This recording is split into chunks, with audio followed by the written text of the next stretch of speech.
definitely designing the critical areas. We should not be using, for example, the same corridor for the services and for the fire evacuation point of view, dual charge.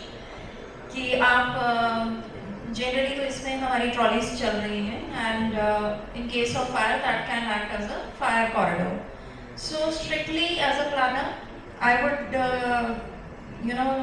avoid this, that the separate service corridors should be there essentially. That is point number one. And then holding areas very near to the high dependency zones should be provided strategically, maybe larger than the required norms.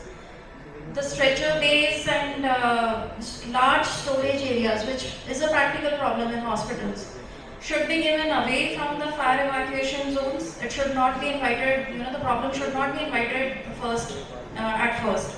And then we are thinking that this is encroached. And other zones are other ways to keep them encroachment free, like by providing the innocent fire exit signages, by providing the flow strips. But we saw the example of Eames in the morning that even those were covered.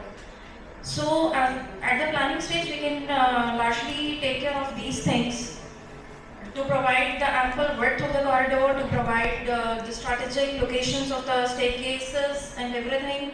And then when it comes to the management level also, the regular monitoring, what we saw the Eames is doing right now, and the other hospitals, I'm sure they are doing, has just mentioned that he takes around himself.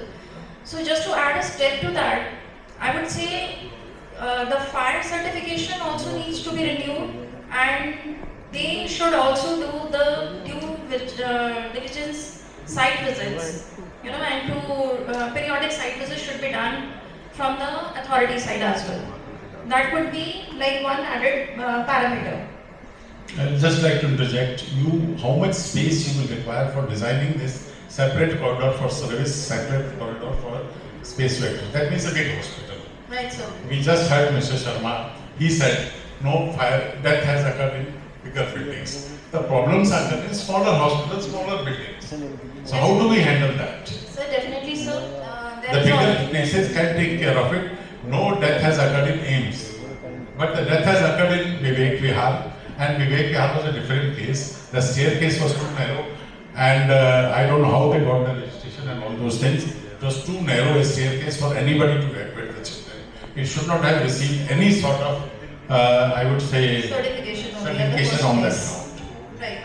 I am really, I would say, I am ashamed of those people who gave certification for that place to run. So there are multiple solutions available while at the designing stage itself. Maybe it is a small hospital or a big hospital.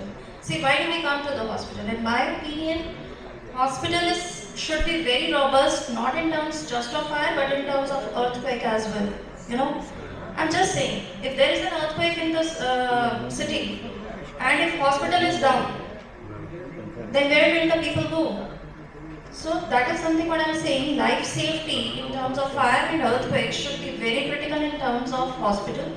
At least the more critical patients, the ICUs, the OTs, the observation wards, these should be made clearly robust, and no compromise should be done in these areas where the most critical patients are. Earthquake safe, all the modern buildings are earthquake safe. The architects are good, they are giving good these structural safety, but fire, that has been an issue all the time. So I will also just intervene in one point, that no hospital designer places the panel near the exit. That must have been the retrofitting in some cases, but otherwise no norm allows that. Okay, so these are the things which go overseen in due course also. So while designing and while providing the certification, every agency, every stakeholder is providing their best of the knowledge and the certification. And largely, very largely, I'm not saying the responsibility ends when the facility is run by the medical director.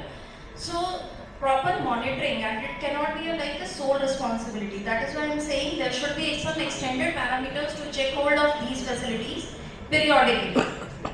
I think both of our families they are very passionate about their profession.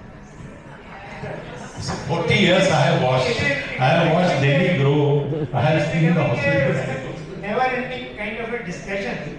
But to sum up, I would say all of us professionals as well as the other people, we have kind of a social responsibility. We must not put the blame on the others. We should, try to, first thing, we should try to keep a check on our greed. The moment we do that, lot of our problems will be solved.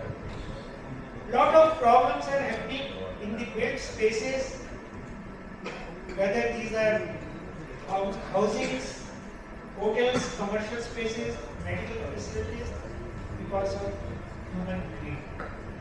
So we have to keep a check on that, and that is how we will be able to overcome these problems. Plus, we should not forget, in making these things in good health, there is an element of human intervention, and that human intervention should be of the right quality. Like in case of fire in a hospital, there should be someone who take the responsibility, who guide, who would be evacuated first, and who would be checking the spread of fire. See, that is the most challenging thing in case of any fire incident. You have to evacuate and you have to check the fire. I think somebody would agree with me. So you have to. Sharma ji अभी छोड़ दीजिए, थोड़ा mobile देख रहे थे वो. He has been taken by surprise. I have another meeting at 5 o'clock, so I was having a message for that. So what I was saying, that in case of a fire incident, especially in medical facilities, you have to make a balance between evacuation and checking the spread of fire. So, And which is more critical in a medical facility. so that's what we were there in the morning panel, and the same thing was there. In a hospital, first thing is that things should not happen. If they happen, they should be confined to that same place. Because evacuation of the patient is going to be a big problem. So we cannot evacuate hospital. So at the most, we try to see that we have the facilities of shifting the patient from one side of the building to the other side on the same floor. So this is to be planned in the hospital. We cannot do it in an already working hospital. It may not be feasible to do that. If it is possible, yes. So that way, the two things are there together. And in this week, most important is considered the life safety. For that, the biggest problem is the smoke. If there is a fire, smoke has to be there. Now, either we control the fire immediately, or you control the smoke, you take it out, manage it somehow, and it doesn't go to the common areas. I mean, corridors and all that, and staircases especially. So, specialty staircases, whatever way, the different means are there. But for the life safety, evacuation by the people within the hospital, knowing about everything, and keeping means of escape safe, free from smoke. That is the top priority. Other things, I was listening to the corridor, special corridor for other purposes. Well, I think there is nothing special for that. If it is for other works, this can be and should be used for the evacuation purposes. Because that is the additional thing available to us. For that matter, even the building has got a single staircase, but we have a terrace which is connected to the other buildings, well, that becomes a passage for people to get onto the other building. So, means of escape, we have to find out what is available. Whatever is available, we use it, how we use it to the best, in best manner. That is the idea. Thank you, Sharmaji.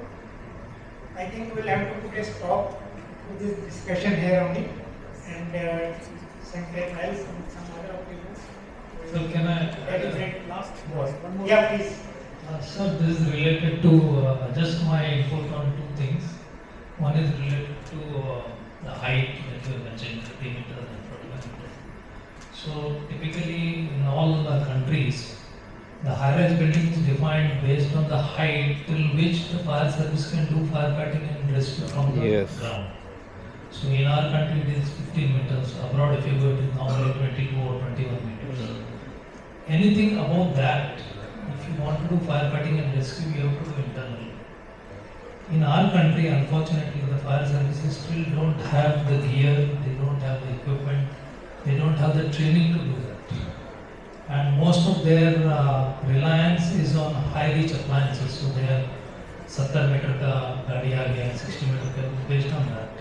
And that's the reason why they fear that as the height increases, it will not be able to carry out effective firefighting industry.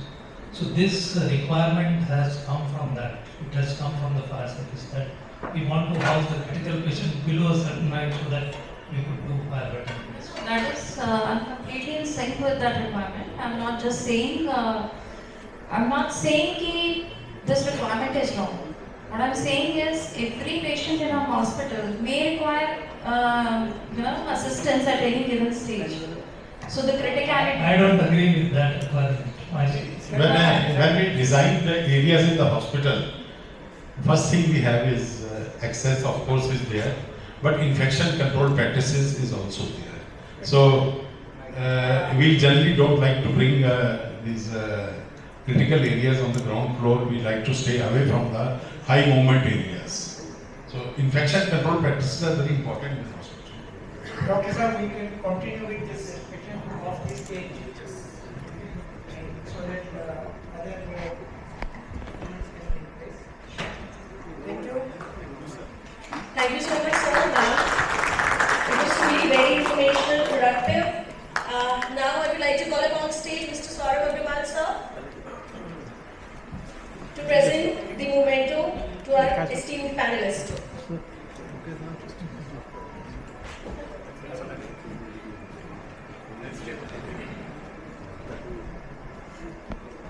What Dr. Sir is saying. I didn't say, I understand.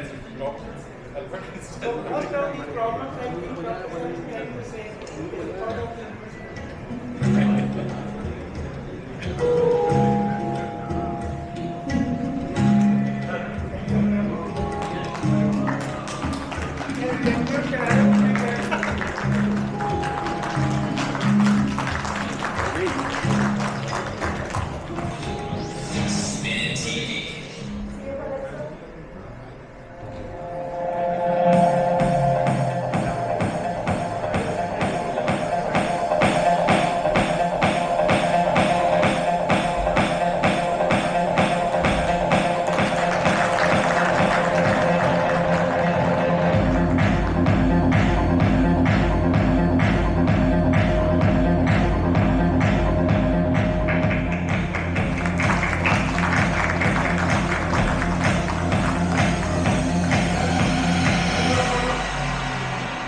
Thank you so much, all the speakers, for their valuable insights.